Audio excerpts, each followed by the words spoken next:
চৈতির আজ over night duty করতে হলো। একদম ভালো লাগছে না ওর। সদ্য ডাক্তারি পাশ করে এই প্রাইভেট হসপিটালে ঢুকেছে।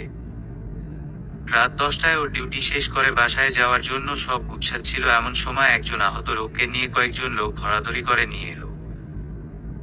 চৈতি দেখলো মাথা ফেটে প্রচুর ব্লিডিং হচ্ছে।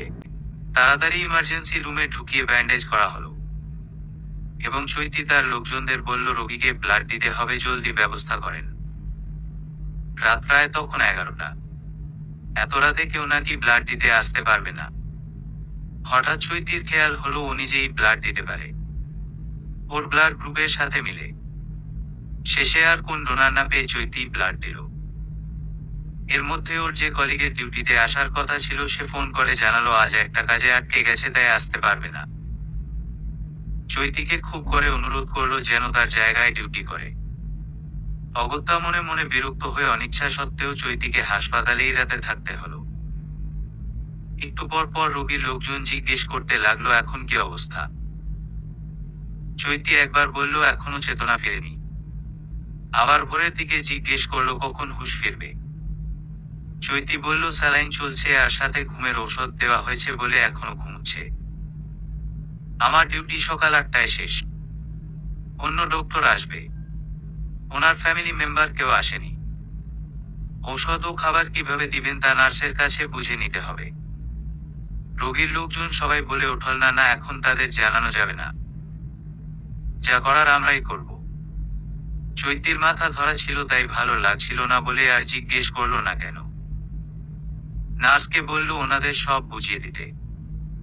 8টার একটু আগে ওর কলিগ বান্ধবী ডক্টর মোবাইলে চৈতি বাসায় চলে গেল।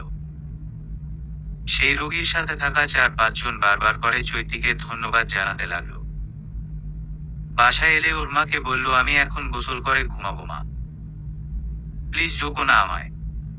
মা বলল গোসল করে নাস্তা খেয়ে তারপর ঘুমাস। কিন্তু চৈতি আর শুনল না। দুপুরে 3টায় উঠে খাওয়া দাওয়া করে পেপার পড়তে বসলো। ওর মা কাছে এসে মাথায় হাত বোলাতে লাগলেন। বলল মা আজ না হাসপাতালে একজনকে ব্লাড দিতে হলো, কি জানি কিভাবে এত ইনজুর্ড হয়ে এসেছেন।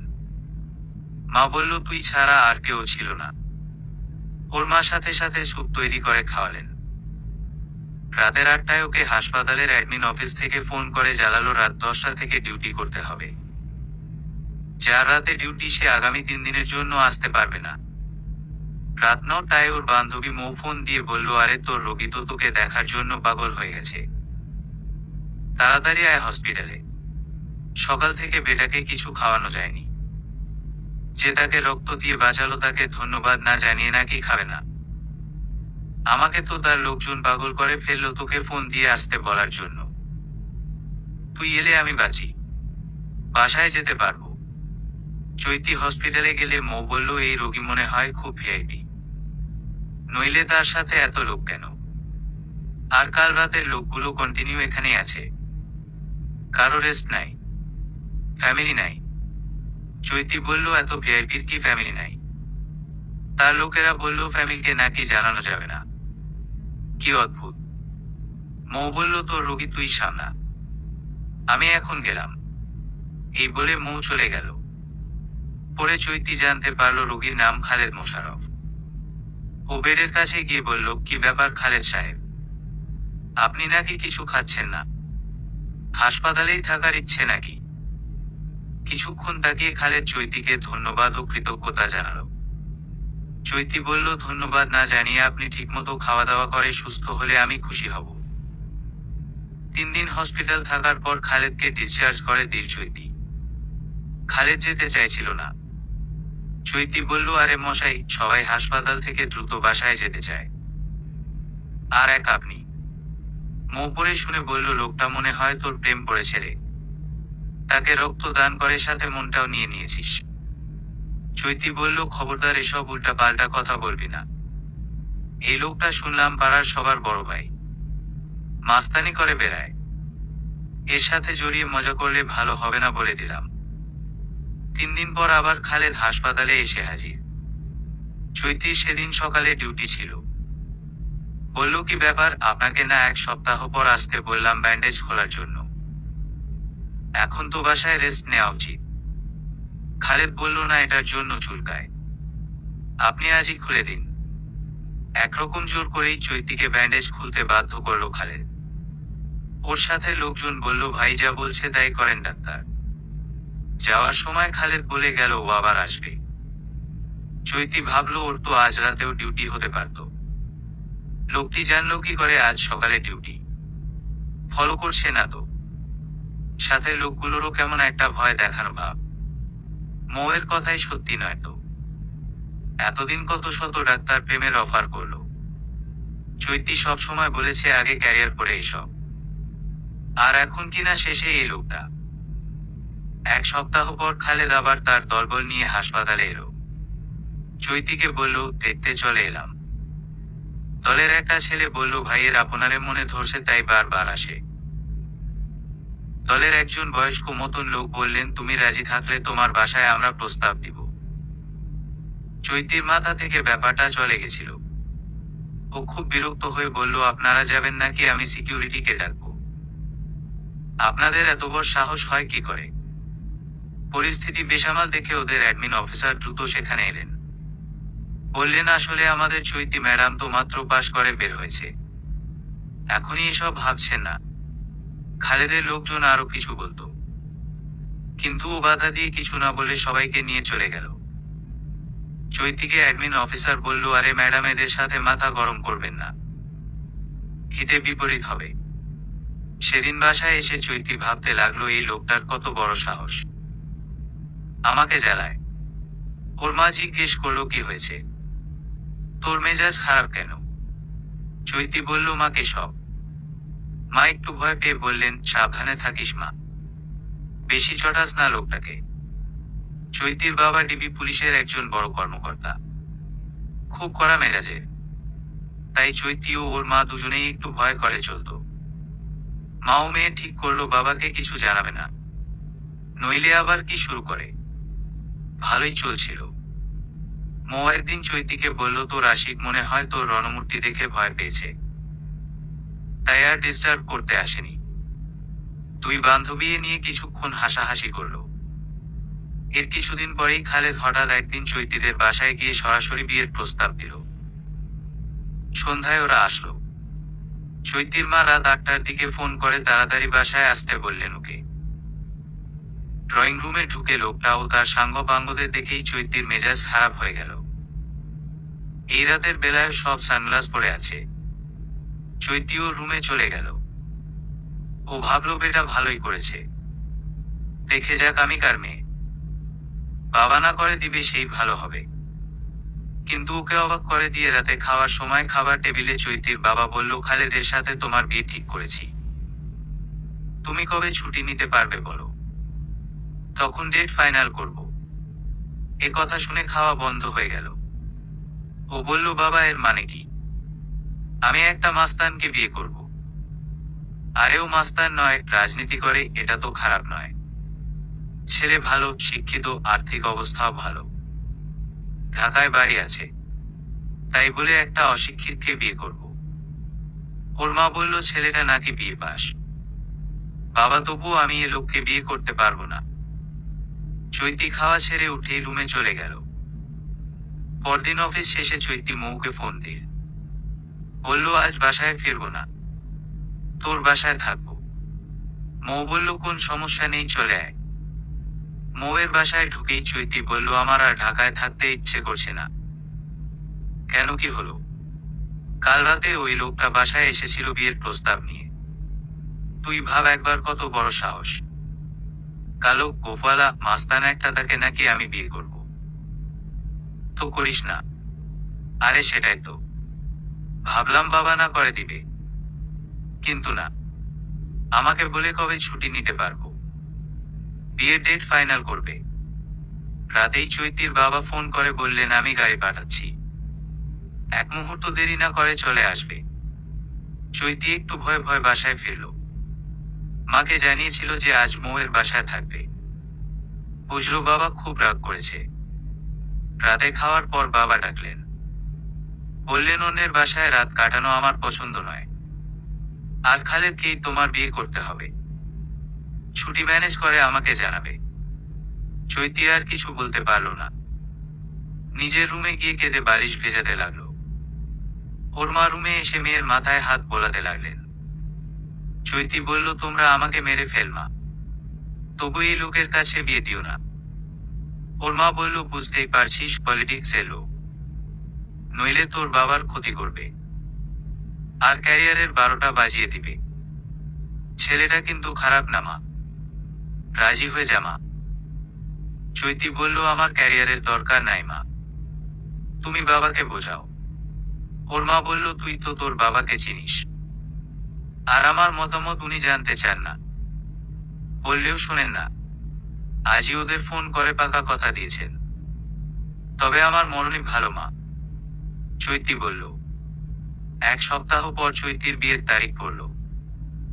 চৈতি প্রথমে ভেবেছিল ঢাকা থেকে পালিয়ে দিনাজপুর চলে যাবে, কারণ ও দিনাজপুর মেডিকেল থেকে পাশ করেছিল।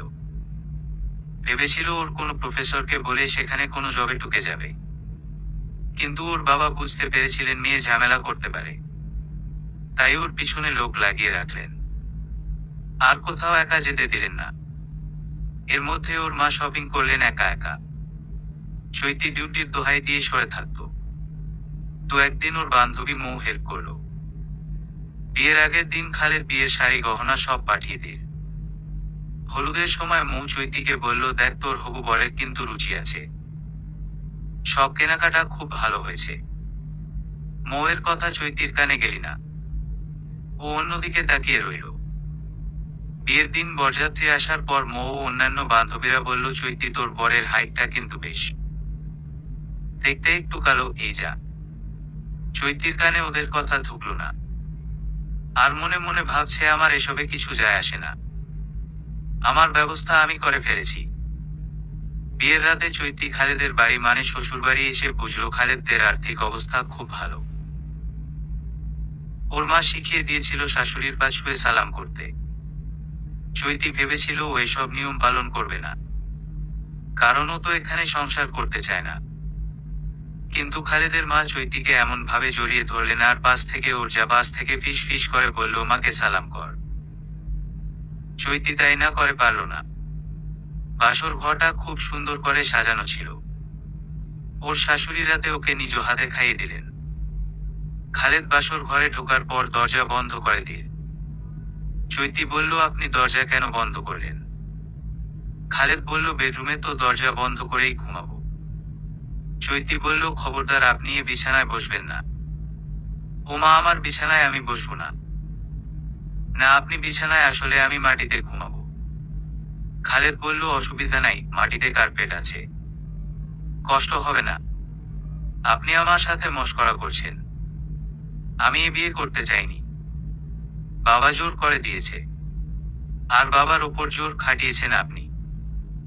খালেদ বলল, আমি কোন জোর খাটাইনি, আপনি রাজনৈতিক ক্ষমতার অপব্যবহার করেছেন। আচ্ছা, আমি তর্কে জোড়াতে চাই না। বিয়ের আগে আমি অন্তত 100 বার আপনার মোবাইলে ফোন করেছি, কেন ধরেননি? আসলে তোমার মা বলেছিল তুমি ফোন করে আমাকে বলতে পার যে বিয়ে করতে চাও না, তাই আর ফোন ধরিনি। আপনার লজ্জা করলো না একটা মেয়েকে জোর করে বিয়ে করতে? কোন বিবেক নাই? আমার পাশে কি আপনাকে মানায়? কি যোগ্যতা আছে আমাকে বিয়ে করার? দাঁড়িয়ে দাঁড়িয়ে কথাগুলো বলে হাঁপাচ্ছিল চৈতি। খালেদ কাছে এসে ওকে বসাতে চাইল। চৈতি চিৎকার করে বলল, আমাকে ছোঁবেন না, স্বামীগিরি ফলাতে আসবেন না আমার সাথে। খালেদ অট্টহাসিতে ফেটে পড়ল, বলল, স্বামীগিরি কোন শব্দ তো ডিকশনারিতে পাইনি। সব নিয়ম মেনে আমাদের বিয়ে হয়েছে, তুমি কি বিয়েটা অস্বীকার করতে চাও? না, কিন্তু আপনি আমাকে কোনোদিন পাবেন না। আমি তোমাকে ভালোবাসি চৈতি, এটাকে ভালোবাসা বলে না। ভালোবাসলে কেউ কাউকে জোর করে না। আমার পক্ষে আপনাকে জীবনসাথী হিসেবে মেনে নেওয়া অসম্ভব। খালেদ বলল, আচ্ছা তুমি কি চাও বলো। চৈতি বলল, আমি হায়ার এডুকেশনের জন্য আমেরিকা যাব, অ্যাপ্লাই করেছি, যত দ্রুত সম্ভব চলে যাব। খালেদ বলল, আচ্ছা যেও। এবারে চৈতি বলল, শুধু তাই নয়, আপনি কালই উকিলের সাথে কথা বলে আমাকে ডিভোর্স দিবেন। খালেদ একটু চুপ করে থেকে বলল, না, আমার ডিভোর্স দেওয়ার প্রয়োজন নেই, তাই দিতে পারবো না। তোমার প্রয়োজন থাকলে তুমি দিও। এই বলে খালেদ লাইট অফ করে বিছানায় শুয়ে পড়ল। অন্ধকারে চৈতি নিচে দাঁড়িয়ে থাকলো। 5 মিনিট পর খালেদ বলল, দাঁড়িয়ে না থেকে এসে শুয়ে পড়ো। চৈতির আগে ফোঁসফোঁস করে অবশেষে বিছানা থেকে একটা বালিশ নিয়ে নিচে কার্পেটের ওপর শুয়ে পড়ল। খালেদ ভেবেছিল চৈতিকে ও আস্তে আস্তে মানাতে পারবে, কিন্তু ও যে ডিভোর্স নিয়ে আমেরিকা চলে যেতে চাইবে তা ভাবেনি। খালেদের বাবা মারা যাওয়ার পরেই প্রথম ও এত কষ্ট পেল, তাই নীরবে কাঁদতে লাগলো। আর চৈতি ভাবছিল লোকটা আসলেই নির্দয়, আমাকে একবারও বিছানায় শুতে বলল না। এর সাথে বিয়ে হয়ে আমার জীবনটাই শেষ। চোখে জল বাঁধা মানছিল না। সকাল 7টায় চৈতির ঘুম ভেঙে গেল। ও অবাক হয়ে দেখলো বিছানায় শুয়ে আছে, পাশে একটা বড় কোলবালিশ। রুমে আর কেউ নেই। চৈতি ভাবতে লাগলো কি করে বিছানায় এলো, আর লোকটাই বা কোথায়। রাতে ওয়াশরুম থেকে ফিরে নিজের রুম ভেবে বিছানায় শুয়ে পড়েছিল বোধ হয়। একটু পর ওর যা রুমে ডাকতে এল। বিয়ের সাজসজ্জা দেখে বলল, এত সাজগোজ নিয়ে ঘুমালে? ভাইয়ার সাথে রোমাঞ্চ হয়নি? চৈতি বলল, না মানে? মানে? রুমি বলল, ও বুঝেছি, তোমার সাথে ভাইয়ার গ্যাপটা বেশি তো, তাই হয়তো জোরটা কাটেনি। ব্যাপার না, আস্তে আস্তে কেটে যাবে। চৈতি আর কিছু বলল না, ওয়াশরুমে চলে গেল। একটু পরে নাস্তা খাওয়া হলে ওর শাশুড়ি রুমিকে বললেন, বড় বৌমার মনে হয় সাজার অভ্যেস নেই, পড়াশোনা নিয়ে বেশি ব্যস্ত থাকতো। নতুন বউ, তুমি একটু সাজিয়ে দাও। রুমি চৈতিকে খুব সুন্দর করে সাজিয়ে দিল। তারপর পুরো বাড়িটা ঘুরে দেখাতে লাগলো। রুমি বলল, ভাবি, তুমি নতুন বউ না, এখন সেজেগুজে থাকবে। সেদিনই রুমি বলে ফেলল কিভাবে ওর দেবর শাহেদের সাথে প্রেম করে বিয়ে হয়েছে। আরো বলল, ভাইয়া তো বিয়ে করতে চায়নি, মা কোনোভাবেই রাজি করাতে পারছিল না। চৈতি বলল, কেন? ছ্যাঁকা খেয়েছিলেন নাকি? না ভাবি, আমার শ্বশুরও রাজনীতি করতেন। আসলে 3 বছর আগে কারা যেন রাজনৈতিক কারণে আমার শ্বশুরকে খুন করে। তখন থেকে খালেদ ভাই পণ করেছে বাবার খুনিকে খুঁজে না পেলে বিয়েও করবে না, সংসারীও হবেন না। চৈতি মনে মনে বলল, সেই তো ভালো ছিল, আমার জীবনটা কেন নষ্ট করলো। রুমি বলতে লাগলো, ওদের পারিবারিক ব্যবসাটা শাহেদি দেখাশোনা করে। ও সিলেটে থেকে পড়াশোনা করত, তাই আর রাজনীতিতে জড়ায়নি। বাবা মারা যাওয়ার পর ভাইয়া আর পড়াশোনা করেনি। রাজনীতির কারণে বাহিরেই থাকেন বেশি। 1 মাস আগে যখন মাকে বলল একটা ডাক্তার মেয়েকে পছন্দ হয়েছে, তখন মায়ের খুশি দেখে কে বললেন, আমি আর কিছু দেখতেও চাই না, জানতেও চাই না, তুই শুধু বউ করে নিয়ে আয়। চৈতি ভাবলো, কেন যে সেদিন লোকটাকে রক্ত দিয়েছিলাম, না হলে হয়তো আমার প্রতি আগ্রহী হতো না। রুমি বলল, মা ও শাহেদ ভাইয়াকে অনেক বুঝিয়েছেন রাজনীতি থেকে সরে আসতে, কিন্তু ভাইয়া বলে এখানে থেকেই নাকি বাবার খুনিকে বের করা সম্ভব। সারাদিন ওরা দুই যা আর শাশুড়ি বাসায় থাকে। রুমির সাথে গল্প করে চৈতির দিনটা ভালোই কেটে গেল। খালেদ আসর বাসায় রাত 11টায়। সবসময় সেই প্রথমে মায়ের সাথে দেখা করে। মাকে সালাম দিতেই বলল, বাবা বৌমা বেশ লক্ষ্মী আছে, এত বড় ডাক্তার হয়েও কোনো অহংকার নেই। নতুন বউ বাড়িতে রেখে কেউ সারাদিন বাহিরে থাকে, এখন ওকে নিয়ে সিনেমা দেখতে যাবি, ঘুরবি, তাহলে তোদের মধ্যে বোঝাপড়াটা ভালো হবে। আচ্ছা মা বলে খালেদ মায়ের ঘর থেকে নিজের ঘরে এলো। দেখলো চৈতি টিভি দেখছে। খালেদ টিভির সাউন্ড কমিয়ে বিছানার একপাশে বসলো। চৈতিকে বলল, আমার মা তোমাকে খুব পছন্দ করেছে, তাই মাকে কখনো কষ্ট দিও না। চৈতি বলল, আমি এখানে আর বেশি দিন নেই, যে কদিন আছো বাড়ির সবার সাথে ভালো হয়ে থাক। আর একটা অনুরোধ, তুমি যে একবারে আমেরিকা চলে যাচ্ছ একথা যেন বাড়ির কেউ জানতে না পারে। ডিভোর্স লেটার পাঠালে তোমার বাড়ির ঠিকানায় দিও। আমি জানি তুমি এগুলো করবে, তাই আগেই ধন্যবাদ জানিয়ে রাখলাম। চৈতি কিছু না বলে চুপ করে রইল। খালেদ বলল, আজ থেকে তুমি বিছানায় ঘুমাও, আমি নিচে কার্পেটে ঘুমাবো। চৈতি বলল, লাগবে না, ধন্যবাদ। খালেদ আর কিছু না বলে ওয়াশরুমে গেল। এসে দেখলো চৈতি নিচে শুয়ে পড়েছে। পরদিন সকালে ঘুম ভেঙে আবারও চৈতি দেখলো ও বিছানায় শুয়ে আছে। চৈতি ভাবলো কি লজ্জা, পরপর দুদিন আমি এমন করলাম, না জানি লোকটা আমাকে কি ভাবছে, কেন যে নিজের রুমটাকে ভুলতে পারছি না। সেদিন বিকেলে মো আসল দেখা করতে বলল, কি রে কেমন লাগছে এ বাড়িতে? চৈতি বলল, সবই ভালো লাগছে, শুধু ওই লোকটা ছাড়া। কেন, তোর সাথে মিসবিহেভ করেছে? না, সেসব না, আসলে আমি তাকে স্বামী হিসেবে মানতে পারবো না, আর এখানে বেশি দিন থাকছি না। ভিসা পেলেই আমেরিকা চলে যাব একেবারে, আর ফিরবো না। মো অবাক হয়ে বলল, বলিস কি রে? খালেদ ভাই রাজি হলো। তার রাজি হওয়া না হওয়াতে কি আসে যায়? চৈতি বলল, তুই এখনই বাবা মা বা কাউকে কিছু বলিস না। তার মানে খালেদ ভাইয়ের সাথে তোর কোন সম্পর্ক হয়নি? তাহলে তো লোকটা ভালো বলতে হয়, কারণ চাইলেই জোর করতে পারতো। জোর করে কি মন পাওয়া যায় মো? মো বলল, কড়া ছেলে আর মেয়েদের মন পেতে চায় বল। দেখ, খালেদ ভাই কিন্তু চাইলে তোর বাবা মাকে জানিয়ে একটা ঝামেলা করতে পারতো, তা কিন্তু করেনি। চৈতি বলল, করেনি বলে যে করবে না তা তো নয়। মো বলল, না রে, করার হলে শুরুতেই করতো। বিবাহিত হওয়ার সুবাদে একটু হলেও স্বামীদের এবং ছেলেদের বুঝি। চৈতি শুধু দীর্ঘশ্বাস ছাড়ল। মৌয়ের বিয়েটা ছিল প্রেমের। স্বামী পুলিশে চাকরি করে, এখন জাতিসংঘের মিশনে দেশের বাহিরে আছে। ওদের বিয়েটা শ্বশুরবাড়ির লোকজন কেউ মেনে নেয়নি, তাই মৌ বাবার বাসায় থাকতো। মৌ বলল, দেখ, ঢাকায় শ্বশুরবাড়ি হওয়া সত্ত্বেও কেউ আমার খোঁজ খবর নেয় না, আর স্বামী তো কাছেই থাকে না, আদর ভালোবাসাও পায় না। তোর শাশুড়ি জায়েদের ব্যবহার তো খুব ভালো, তোকে একদিনই আপন করে নিয়েছে। চৈতি বলল, শোন, তুই জানিস না আমি গোপালা লোক পছন্দ করি না। কেন, তুই তো বোম্বের নায়ক অনিল কাপুরকে তো পছন্দ করিস। আর দাড়ি গোফ না দেখে মানুষটার মন দেখ, কোথায় অনিল কাপুর আর কোথায় এলো। তুই যাই বলিস মো, এখন আর এসব বলে লাভ নাই। আমি এই অল্প শিক্ষিত, দেখতে খারাপ লোকটাকে কখনো মেনে নিতে পারবো না। আজ তৃতীয় রাতে খালেদ যখন চৈতিকে কোলে করে বিছানায় তুলছিল, ও ধর্মড়িয়ে জেগে গেল, আর আবছা অন্ধকারে ভয় পেয়ে চিৎকার দিয়ে উঠল। খালেদ ওর মুখে হাত রেখে বলল, আস্তে, মানুষ শুনলে কি ভাববে?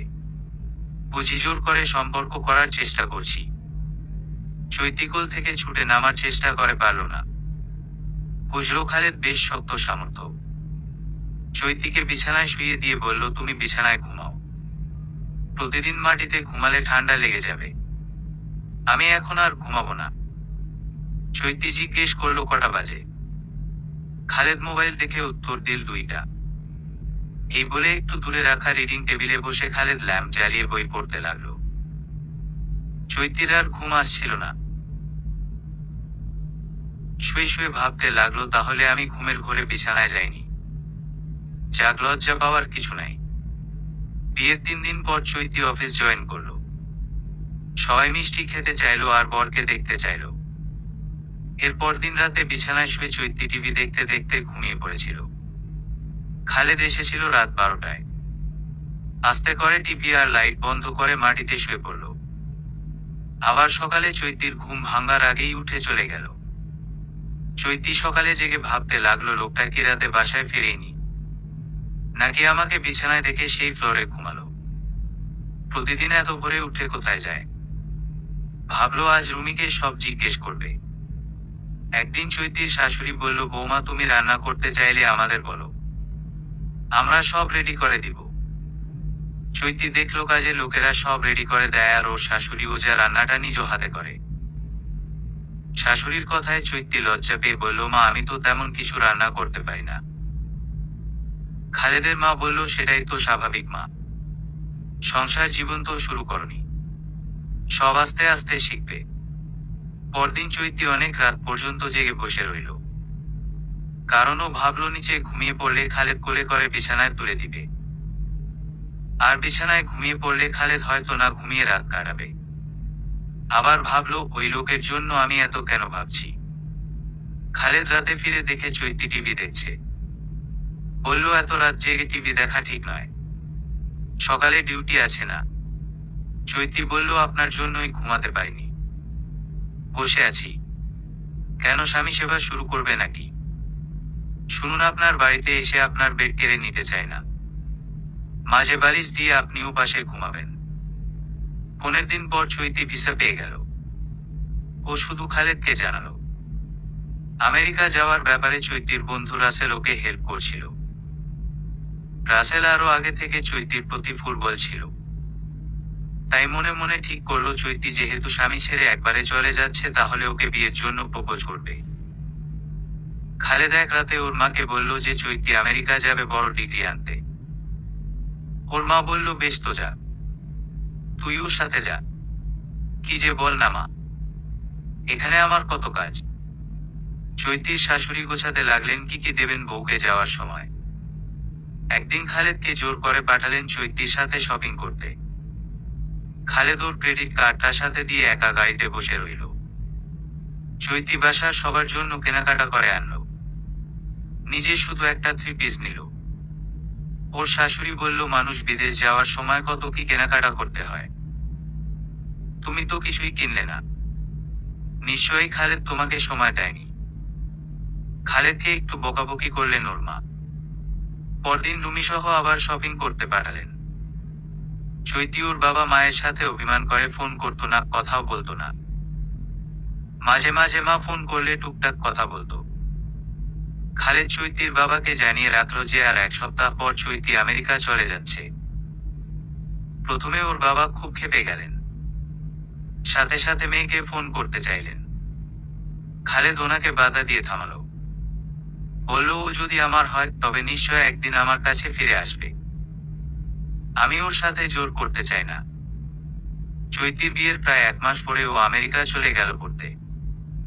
চৈতির মা, শাশুড়িও যা রুমিকে নিয়ে এয়ারপোর্ট গিয়েছিল খালেদ বিদায় জানাতে। রুমির কাছে বিদায় নেবার সময় বলল, কি ব্যাপার তোমরা স্বামী স্ত্রী একে অপরকে তো জড়িয়েও ধরলে না, দুজনে কেমন ফর্মাল একটা ভাব। ওর শাশুড়ি বললেন, বৌমা তাড়াতাড়ি ফিরে এসো, আর প্রতিদিন না হলেও মাঝে মাঝে ফোন করে খবরাখবর জানিও। চৈতির মা জানতো ও একেবারে আমেরিকা চলে যাচ্ছে, তাই একাধারে কেঁদেই চলেছেন। মেয়েকে অনেক বুঝিয়েছেন, কিন্তু চৈতি বলেছিল, মা আমি একজন ডক্টর, তাই জীবনসাথী হিসেবে আমার কি একজন ডক্টরকে বেছে নেওয়া উচিত না? ওর মা বলেছিল, এখন তো তোর বিয়ে হয়ে গেছে, তাতে কি হয়েছে, আবারও হবে, কিন্তু যাকে ভালোবাসতে পারবো না তাকে স্বামীরূপে মানতে পারবো না। মৌ চৈতিকে বুঝিয়েছিল, দেখ খালেদ ভাই তো তোকে জোর করে বিয়ে করেননি, তোর বাবা মা বিয়ে দিয়েছেন। অনেকে স্বামী সংসারই পায় না, অনেকে পেয়েও হারায়, আর তুই সব পেয়েও অবহেলায় সব ছেড়ে যাচ্ছিস। সবকিছু মেনে নিয়ে দেখ, জীবনটা কত সুন্দর। চৈতি বলল, এখন যাওয়ার সময় তুই আর জ্ঞান দিস না তো, একদিনের জন্য না তোকে পস্তাতে হয়। মৌ বলল, চৈতির মামা থাকতো আমেরিকায়, তার বাসাতেই ও উঠল। মামাকেও বিয়ের ঘটনা সব খুলে বলল, কিভাবে বাবা ওর মতের বিরুদ্ধে বিয়ে দিয়েছেন। মামা বললেন, চিন্তা করিস না, আমি তোকে এখানে আবার বিয়ে দিব। চৈতি পৌঁছে গিয়ে শ্বশুরবাড়িতে টিএনটিতে ফোন করে জানিয়ে দিয়েছিল। মাঝে মাঝে খালেদের মা বলতো, বৌমাকে ফোনে ধরিয়ে দে, কথা বলি। চৈতি সহজ স্বাভাবিকভাবে শাশুড়ির সাথে কথা বলতো, ওনার আদর ভালোবাসার স্পর্শ উপেক্ষা করতে পারত না। তাই ভাবলো যত দ্রুত সম্ভব ডিভোর্স লেটারটা খালেদকে পাঠিয়ে দিবে। ওদিকে খালেদও ভাবলো মাকে সব সত্যিটা জানিয়ে দিবে, নইলে পরে আরো বেশি কষ্ট পাবেন। চৈতি যাওয়ার 1 সপ্তাহ পরেই খালেদকে ডিভোর্স লেটার পাঠালো চৈতিদের বাড়ির ঠিকানায়। চৈতির বাবার হাতে পড়ল চিঠিটা, তিনি আর পাঠালেন না বা খালেদকে জানালেন না। চৈতি ওর মাকে বলেছিল খালেদকে বাসায় ডেকে এনে সাইন করিয়ে নিতে। ওর বাবা ওর মাকে বললেন, আমি এটা খালেদকে বলতে পারবো না, তুমি চৈতিকে মিথ্যে করে বলে দিও যে খালেদের সাইন নিয়ে আমি চিঠিটা রেখে দিয়েছি। কিছুদিন পর চৈতির বন্ধু রাসেল ওকে বিয়ের প্রস্তাব দিলে চৈতি বলল, আমি এখনই আবার বিয়ের কথা ভাবছি না, কিছুদিন যাক, আগে এফআইসিটা পাশ করি, তারপর দেখা যাবে। আসলে চৈতি রাসেলকে কখনো বন্ধুর বাইরে ভাবেনি। আর স্টুডেন্ট থাকা অবস্থায় চৈতি দেখেছিল রাসেল কয়েকটা মেয়ের সাথে অ্যাফেয়ার ছিল। এসব চৈতির ভালো লাগতো না।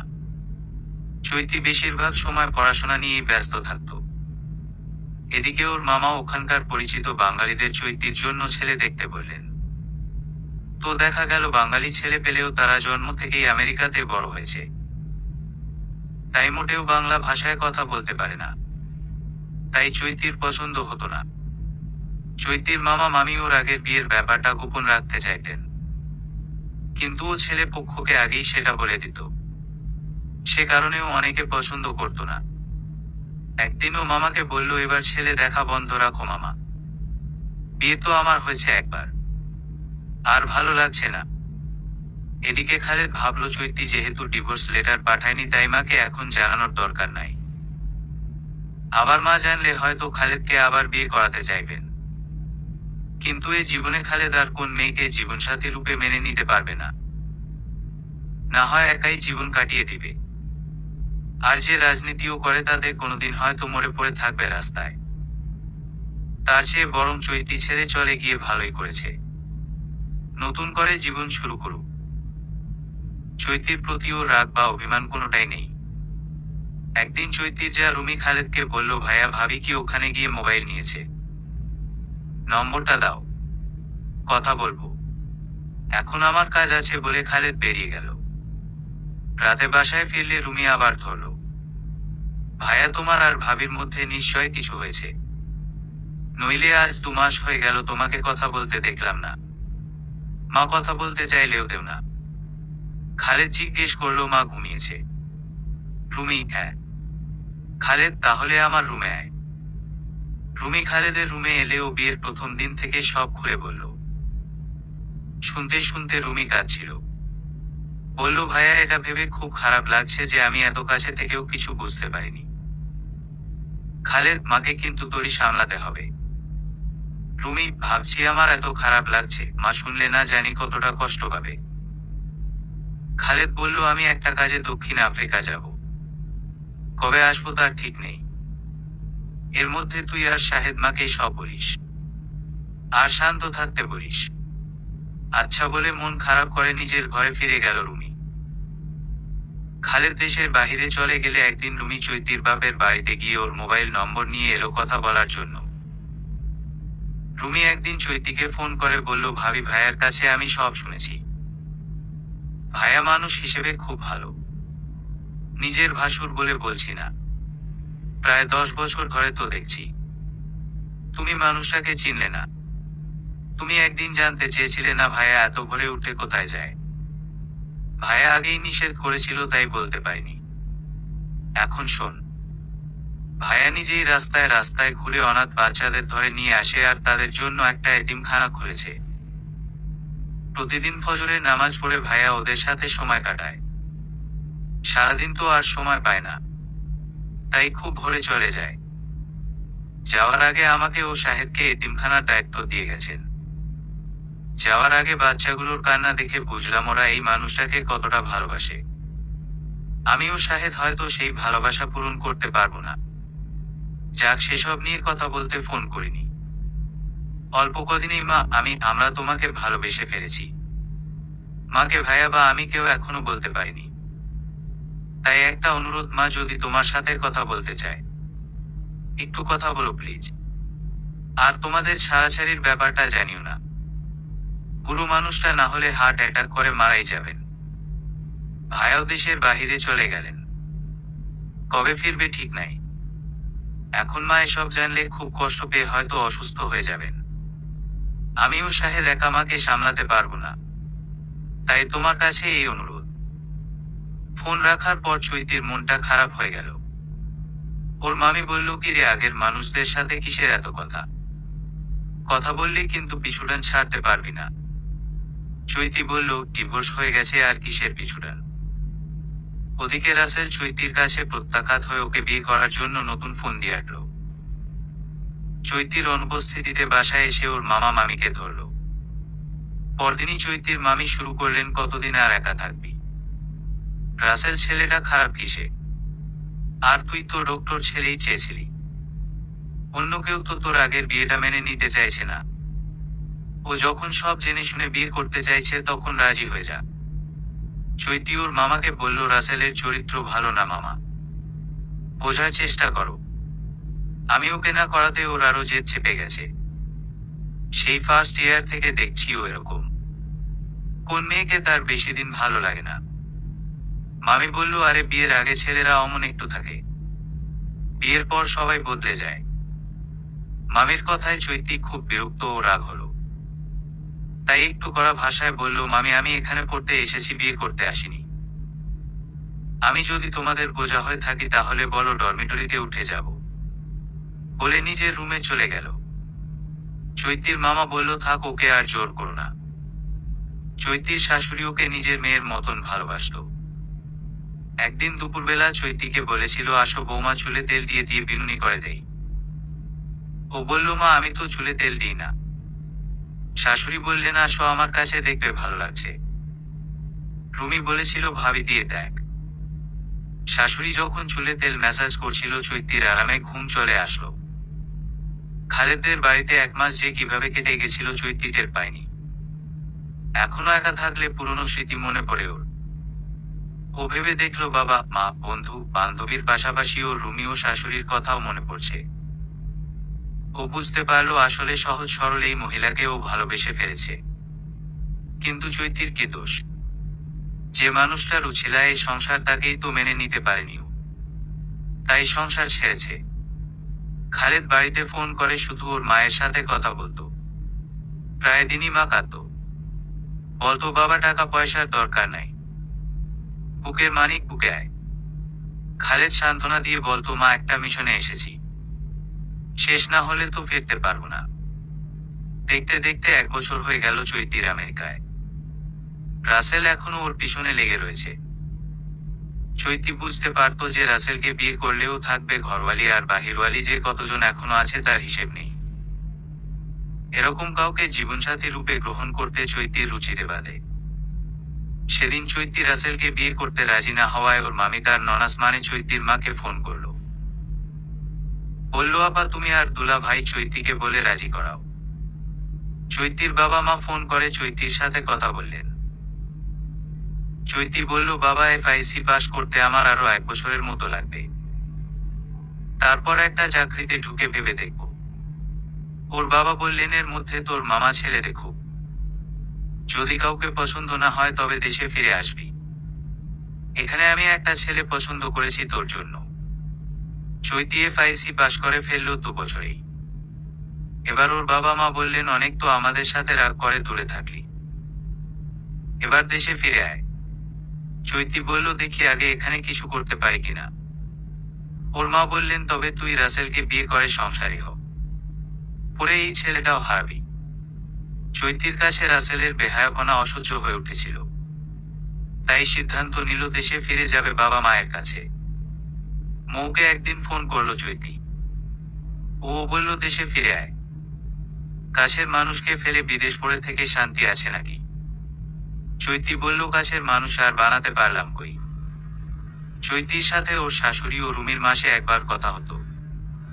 দেশে এসে চৈতি আর ওদের জানাতে পারলো না, কারণ বাবা মা ওর জন্য আবার ছেলে দেখা শুরু করলেন। একদিন ওর বাবা ওকে বললেন, একটা ছেলে পছন্দ করেছি। ছেলে IDB ডিপার্টমেন্টে চাকরি করে, প্রথমে ছিল আর্মি, সেখান থেকে পুলিশের গোয়েন্দা বিভাগে জয়েন করেছে। বাবা ছেলের SSC পাশের সাল বললেন। বয়সে চৈতির চেয়ে প্রায় 10 বছরের বড়। চৈতি বাবাকে বলে দিল ও রাজি। ভাবলো না হয় ডক্টর নাই পেলাম, তবু রাসেলের চেয়ে অপরিচিত কাউকে বিয়ে করা ভালো। আর যেহেতু বাবা খোঁজ খবর নিয়েছেন আর পছন্দও করেছেন, নিশ্চয়ই চরিত্র খারাপ হবে না। এরপর দিন সকালবেলা চৈতি ঠিক করলো ওর শ্বশুরবাড়ি গিয়ে একদিন শেষবারের মতো দেখা করে আসবে। নাস্তা করার পর ওর বাবা বললেন, মা রে, তোর প্রথম বিয়েতে তো কিছুই দিতে পারিনি, কারণ খালেদ কিছুই নিতে চায়নি। বরং তুই আমেরিকা যাওয়ার সময় সমস্ত খরচ চৈতির। বলল চৈতি এখনো আমার স্ত্রী, ওর সব দায়িত্ব আমার। আর আমাকে কিছুই জানাতে দিল না তোকে। তো বাবা তার কথা তুমিও মেনে নিলে। চৈতি মনে মনে ঠিক করলো খালেদের সাথে দেখা করে ওকে সব টাকা ফেরত দিবে। বাবা বললেন আচ্ছা মা, যা হওয়ার হয়েছে। এখন তুই আমার আলমারির ড্রয়ার থেকে দলিলটা নিয়ে আয়। আমার একমাত্র মেয়ে হিসেবে সব তো তোরই পাওনা। চৈতি ড্রয়ার থেকে দলিলটা নেয়ার সময় ওরা খালেদের ডিভোর্স লেটারটা দেখলো, কিন্তু খুলে দেখলো না, অমনি রেখে দিল। সেদিনই গেল শ্বশুর বাড়িতে। শাশুড়ি ও রুমির সাথে দেখা হলো। চৈতি খালেদের রুমটাতে গিয়ে দেখলো সবকিছু আগের মতনই আছে। দেয়ালে টাঙানো ওরা খালেদের বিয়ের ছবি, আলমারিতে চৈতির বিয়ের কাপড় সহ অন্যান্য গহনাগাটি সব ঠিক আগের মতোই রাখা। চৈতি সেখানে আর বেশিক্ষণ থাকতে পারল না। ওদের না বলেই ফিরে এল বাবার বাড়িতে। বাসায় এসে রুমিকে মোবাইলে বলল হঠাৎ শরীর খারাপ লাগছিল, তাই না বলে চলে এসেছি। রুমি একটু হলেও বুঝতে পেরেছিল, তাই শুধু আচ্ছা বলে রেখে দিল। বাসায় আসার পর চৈতি কেঁদে চলেছে। একটা মানুষকে ও এত হেয় অপমান করলো সমাজের চোখে, আর এখন দেখছে সেই মানুষটা উল্টো ওকে ছোট করে দিল। চৈতি ভেবেছিল খালেদকে টাকাগুলো সামনাসামনি ফেরত দিবে, কিন্তু সে তো এখন বহু দূরে। চৈতির বাবা মা দুজনে মিলে বিয়ের কেনাকাটা করছিলেন। চৈতির কেন জানি ভালো লাগছিল না। এই ভালো না লাগাটা সেদিন ডিভোর্স লেটারটা দেখার পর থেকেই শুরু হয়েছিল। চৈতির বাবা বলেছিল এই ছেলেটার সিবিআর ছবি, তুই সামনাসামনি দেখা করতে চাইলে আমি ব্যবস্থা করব। চৈতি বলল না থাক, একজনকে তো সামনে দেখেই বিয়ে করেছিলাম, সংসার হলো না, তাই তুমি যাকে ভালো মনে করে ঠিক করবে তাকেই করব। চৈতি ঠিক করলো খালেদের তৈরি এতিমখানায় যাবে, আর সেখানেই টাকাগুলো দান করে আসবে। খালেদের কাছে ও ঋণী হয়ে নতুন জীবন শুরু করতে চায় না। এক শুক্রবার সকালে চৈতি গেল রুমিকে নিয়ে। কেটে দেখলো চৈতির শাশুড়ি মানে খালেদের মায়ের নামে নাম এতিমখানার। ঢোকার পর দেখলো অনেকগুলো ছোট ছোট বাচ্চা খেলছে। কিছুটা পার্কের মতো আয়োজন রাখা হয়েছে। চৈতি ওদের সবাইকে চকলেট দিল। 5 বছরের একটি মেয়েকে কোলে নিতে ও বলল তুমি খুব সুন্দর আর ভালো। আর একটি ছেলে পাশ থেকে বলল তুমি আমাদের চাচুর বউ, তাই না? চৈতি অবাক হয়ে তাকালে বলল তোমাদের বিয়ের পর চাচু আমাদের মোবাইলে ছবি দেখিয়েছিল, মিষ্টি খাইয়েছিল। এতদিন আসনি কেন? চাচু আমাদের ছেড়ে চলে গেছে। চৈতি বলল সরি, আমার ভুল হয়ে গেছে। সেদিন বাসায় ফেরার পর চৈতির মনে হলো এতগুলো বাচ্চাকে আপন করে নেয়া খুশি রাখা সহজ কথা নয়। যাকে এতগুলো মানুষ আপন করে নিতে পারলো আমি দূরে ঠেলে দিলাম। চৈতির খুব কষ্ট হতে লাগলো। টেবিলে বাবার রেখে যাওয়া ছবিটার দিকে উদাসভাবে তাকালো চৈতি। সিভিটা আর খুলে দেখতে ইচ্ছে করলো না। আর 3 দিন পর ওর বিয়ে। ওর ইচ্ছে করছিল এক্ষুনি খালেদের কাছে গিয়ে ক্ষমা চাইতে, কিন্তু অনেক দেরি হয়ে গেছে। তাছাড়া ওদের তো ডিভোর্স হয়ে গেছে। ভাবলো যাকে নিজে ডিভোর্স দিলাম তার কাছে ফিরবো কিভাবে। চৈতির কিছুই ভালো লাগছিল না। এখানে নতুন করে বিয়ে করতে মন চাইছে না, কিন্তু একবার বাবা খুব কষ্ট পেয়েছেন। এখন সব আয়োজনের পর কিভাবে না করব, কি যে করলাম জীবনে। চৈতি মনের কথা কারোর সাথে লজ্জায় ও সংকোচে শেয়ার করতে পারল না। বিছানায় শুয়ে একা একা কাঁদতে লাগলো।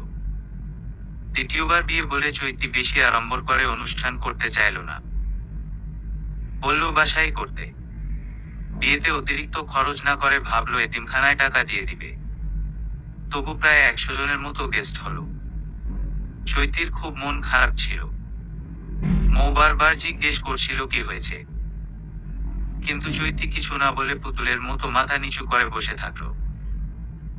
বাসর ঘরে চৈতি এক হাত হুন্ডা টেনে খাটের ওপর বসে রইল। এমন সময় ওর বর এসে খাটে পাশে দাঁড়ালো। চৈতির বুকটা দুকপুক দুকপুক করছে আর চোখ দুটো পানি ঝরিয়ে চলেছে। এমন সময় আস্তে করে কেউ ডাকলো চৈতি বলে। চৈতি নিশ্চুপ, কোনো উত্তর দিল না। চৈতি আমি কি দরজা বন্ধ করব? চৈতি অবাক হয়ে ঘুমটা খুলে তাকালো। এত খালেদের গলা। কিন্তু এ মানুষটার তো গোঁফ নেই। হাইট, গায়ের রং, স্বাস্থ্য সবই খালেদের মতো। ব্যাপার কি? চৈতি ভাবছে ওনার নাম জিজ্ঞেস করবে কিনা। এমন সময় ও নতুন বর বলল, আমি খালেদ চৈতি। বলে খাটের পাশেই দাঁড়িয়ে রইল। এ কথা শুনে চৈতি এক লাফে খাট থেকে নেমে এসে খালেদকে ঝাপটে জড়িয়ে ধরল। এমনটা খালেদ প্রত্যাশা করেনি, তাই হতভম্ব হয়ে দাঁড়িয়ে রইল। বলল, কাঁদছো কেন চৈতি? বাসর রাতে কেউ কাঁদে? চৈতি কাঁদতেই লাগলো। এবার খালেদ ওর চিবুকটা ধরে বলল, কিছু বলো। এবার দেখো, আজ আমি দরজা বন্ধ করিনি। 2 বছর আগে তুমি এর জন্য রাগ করেছিলে। আজ কিন্তু আর রাগ দেখাতে পারবা না। এখন তুমি আমার 2 বার বিয়ে করাবো। চৈতি চোখ তুলে তাকাতেই পারছিল না। খালেদ ওকে হাসানোর জন্য বলল, আমার বউকে কিন্তু কাঁদলেও ভালো লাগে, রাগলেও সুন্দর লাগে। আমার কাছে পৃথিবীর সবচেয়ে সুন্দরী আমার বউ। এতক্ষণে চৈতি বলতে পারলো, আমি সরি। আপনি সব জানতেন, আমাকে বলেননি কেন? খালেদ বলল, আগে থেকে বললে যদি তুমি এই খালেদ মোশাররফকে বিয়ে করতে না চাও। পাশের রুম থেকে কারা যেন খিলখিল করে হেসে উঠল। সাথে সাথে রুমে ঢুকলো মৌ, রুমি আর শাহেদ। চৈতি বলল, তোমরা আগে থেকে সব জানতে? ওরা একসাথে বলল, হুম। রুমি বলল, ভাবি তুমি হয়তো মন খারাপ করে দেখোইনি তোমাকে কোন বাড়িতে নিয়ে আসা হয়েছে। যেদিন তোমাকে নিয়ে এতিমখানায় গেলাম সেদিনই বুঝেছিলাম যে ভাবি ভাইয়ার বিরহে উদাসীন হয়েছে। মৌ বলল, আমি ভাইয়াকে বলেছিলাম বউয়ের মন পেতে হলে গোঁফটা ফেলে দেন। খালেদ হেসে বলল, আসলে মিশনের একটা কাজে ছদ্মবেশ ধারণ করতে হয়। পরে মৌয়ের কথা শুনে আর গোঁফ রাখিনি। মৌ কাছে এসে চৈতির কাঁধে হাত রেখে বলল, তোর খোঁজ খবর তো খালেদ ভাই আমার কাছেই নিত। শাহেদ বলল, ভাইয়ার সিভিটা কিন্তু আমিই বানিয়ে আঙ্কেলকে দিয়েছিলাম। বুদ্ধি করে প্রেজেন্ট অ্যাড্রেস না দিয়ে দিলাম দেশের বাড়িটা। খালেদ বলল, হয়েছে হয়েছে, তোমাদের প্ল্যানের জন্যই আমি আমার বউ আর হারানো সুখকে ফিরে পেয়েছি। অনেক রাত হয়েছে, এবার আমরা ঘুমাবো, তাই নাকি ভাইয়া? মৌ বলল, আজ রাতে তো দুজনের কথাই ফুরবে না। চৈতি বলল, কিন্তু আমাদের যে ডিভোর্স হয়ে গেছিল। খালেদ তক্ষুনি চৈতির বাবার মোবাইল নম্বর ডায়াল করে বলল, তবে স্যারের কাছে শোনো। চৈতি বলল, স্যার? তোমার বাবা? নাও কথা বলো। ফোন ধরে হ্যালো বলতেই চৈতির বাবা বললেন, মা রে, তোদের ডিভোর্সই হয়নি। তোর পাঠানো লেটার আমি খালেদকে দেখাইনি, জানাইওনি। তোকে সেদিন ইচ্ছে করেই ড্রয়ার থেকে দলিল আনতে বলেছিলাম যাতে তুই দেখতে পাস যে খালেদের সাইন সেখানে নেই। খালেদ আমার ডিপার্টমেন্টেরই ছেলে। ওর বাবার খুনিকে ধরার জন্য আসল পরিচয় কাউকে জানায়নি। তুই যখন ওকে ছেড়ে একবারে আমেরিকা যাওয়ার সিদ্ধান্ত নিলি তখনও বলতে চাইলাম, কিন্তু খালেদ থামিয়ে দিল। বলল, আমি চাই চৈতি একাডেমিক সার্টিফিকেট নয়, আমার মানবিক গুণ দেখে পছন্দ করুক। এবার তোমা এই বুড়ো বাপটার ওপর রাগ করে থাকবি না, মা বল। চৈতির মা বলল, এবার জামাইয়ের সাথে সুখে সংসার কর, আর কষ্ট দিস না। রুমি বলল, আমাদের শাশুড়ি মা কিন্তু এসবের কিছুই জানে না ভাবি। বলেছি খালেদ ভাই দেশে নাই বলে তুমি বাপের বাড়ি উঠছো। এলে একটা অনুষ্ঠান করে তোমায় নিয়ে আসবো। চৈতি বলল, মনে হচ্ছে আমি ছোট আর তুই বড়। এত বুদ্ধি পেটে পেটে। মৌ বলল, এখন বুঝলি তো, রাজনীতি করলেই সব মানুষ খারাপ হয় না। রুমি বলল, আমার ভাবিকে আর কথা শোনাতে দিব না আমি। চল এখন আমরা যাই। চৈতি একটু অভিমানের সুরে বলল, তার মানে তোমরা সবাই মিলে আমাকে বোকা বানিয়েছ না? দাঁড়াও, মাকে সব বলে দিচ্ছি। এমন সময় চৈতির শাশুড়ি এসে বললেন, কি ব্যাপার ছোট বৌমা? খালেদ মাত্র কাল জার্নি করে দেশে ফিরল, তারপর আজ এই অনুষ্ঠান। এবার তো ওদের রেস্ট নিতে দাও। যাচ্ছি বলে ওরা 3 জন চলে গেল। চৈতি আর খালেদ মাকে সালাম করলো। খালেদের মা বলল, এতদিন তো বাড়িটা শূন্য ছিল না, যেন আমার অন্তর শূন্য ছিল। আজ সব কানায় কানায় ভরে গেছে। তোমরা দুজন একে অপরকে ছেড়ে কখনো দূরে চলে যেও না। সমাপ্ত।